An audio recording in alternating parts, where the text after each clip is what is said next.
Hello everyone, welcome to Eagles 360 presented by Xfinity. I'm Molly Sullivan. Fresh off a three-day weekend following a dominating 34-13 win over the New York Giants, the Eagles were back to business here at the NovaCare Complex Monday. The emphasis in Week 5 was to start fast on both sides of the ball and minimize those self-inflicted mistakes. Well, they did just that, executing at a high level and now looking to build on it. I think the guys these last 2 weeks, having let a couple games slip through our hands, and this is what I love about the team, is the players don't panic. The players are resilient. The players know. Players are smart. I mean, you guys are around them. You know they're smart. They understand what's going on. They see it. They hear it. They read about it.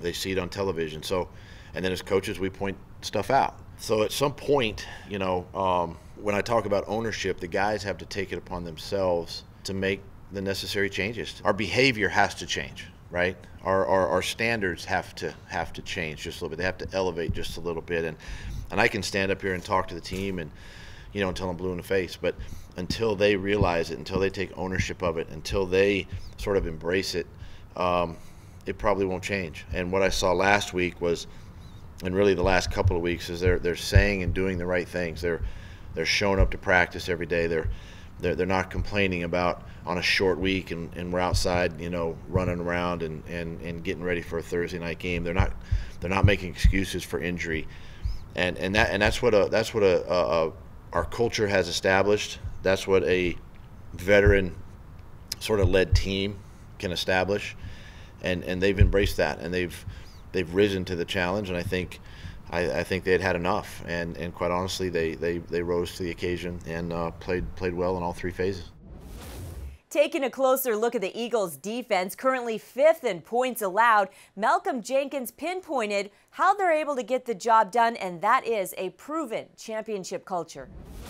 I think we have a good culture, you know, and so like the culture that we've created demands that you be competitive, that you detail your work every day, and that you be accountable to the guy next to you.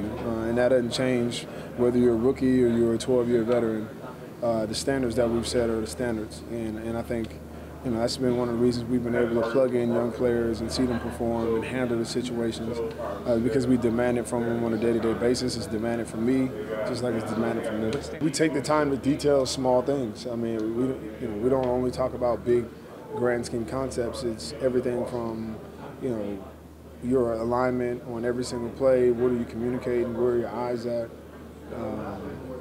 You know, and we're doing a lot player to player, even outside of, you know, what we do during practice. So I think it's more of a testament to these young guys it caring about the game and it meaning something to them, and then putting in the time accordingly. Case in point, Avonte Maddox, who, according to Jim Schwartz, never bats an eye. The moment is never too big. His flexibility, Schwartz said, is a big reason why the Eagles won Thursday. Well, Avonte took all those snaps in training camp there, and you know, just where we were, we just thought it was in what we were doing with our corners in that game and the matchup we had. I mean, both Darby and Jalen are both young players, but they do have some experience, and you know, tried to put the hat on those guys a little bit more. We could get a little bit more help to the slot than we could outside. At the end of the day, our defense is just X's on the board. Whoever's in those spots just executes the job. If the goal is to win, then it doesn't matter who we put out there. Whatever that job is, we expect that person to get it done. Offensive coordinator Mike Groh used the word continuity early and often in his press conference Monday. Coach said it's an underrated word. The reps are starting to pay off. Just look at the first touchdown throw from Carson Wentz to Alshon Jeffrey. Unreal. Yeah, I mean, just one of those throws that from you know, a coach's perspective, you just say, wow.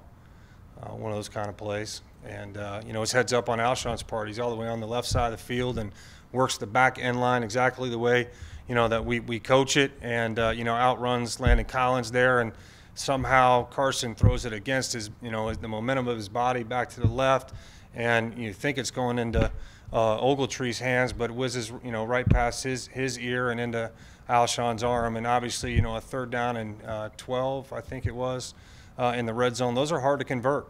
And, you know, that's 2 guys making a heck of a play.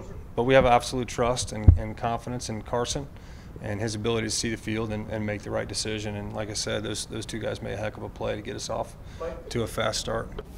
Time now for what's on the menu Tuesday, thanks to Amoroso's Eagles on the Record podcast. It's the only place where you can listen to the assistant coach availability from this week. They have the scoop, and we have you covered. Of course, later in the day, we'll have another edition of Eagles 360 presented by Xfinity. See you then.